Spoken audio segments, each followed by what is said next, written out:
So I figured I'd do a little demo on how to do basic electrical terminations on your wires. There are so many ways to do it, but I want to do it the right way. And I learned this on marinehowto.com.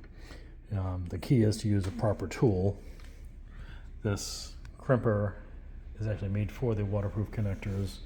I do have a stripper, not the best in the world, but it works. And I do have some waterproof terminals, and I do have some insulated terminals as well. The difference is the waterproof ones have the heat shrink on them, and the insulated ones don't. They're just hard plastic, and they actually crimp differently. They actually take different tools.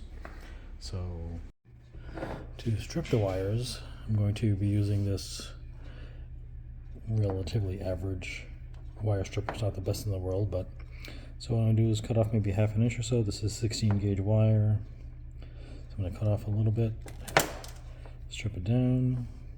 I'm picking the gauge where it says 16 on it and biting down a little, squeeze it, pull off, and hopefully it won't have any broken wires. So I just usually give it a little turn, just twist them a little. And I'm going to be using a number 6 terminal because that's going on this little block here, which is a number 6 screw.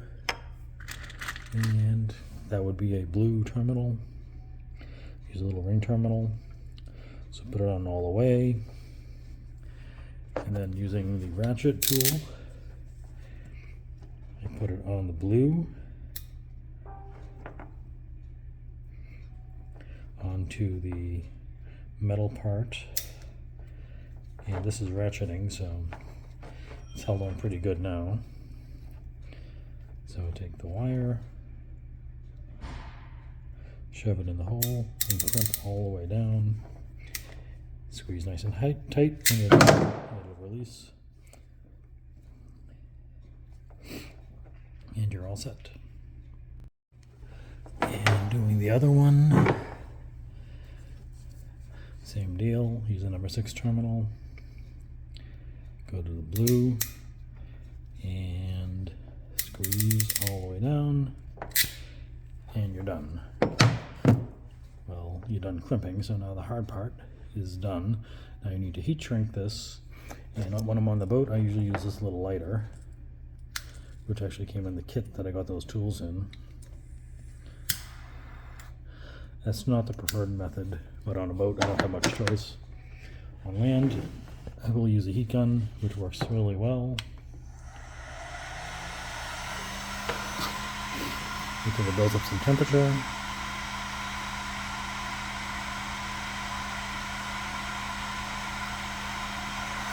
And just start to heat shrink it.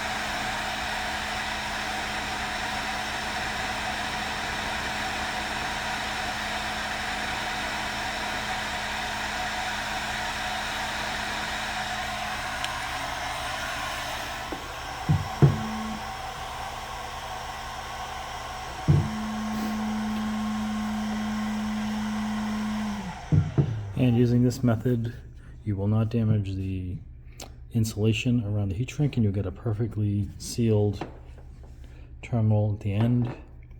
And the reason why this is because these terminals tool does not have any sharp teeth or anything in it, so it just flattens it nicely so it doesn't damage the heat shrink on it like most other tools will. So however, if you have the insulated style, you will need a different tool, but I have found that that tool does work well on these. It's not as critical, but these actually require a 2-step tool that will crimp the main part and the stress relief at the end. But I only use those when I really don't need it. But this is ready to go to put on my terminal block for the power for that little dashboard that I made.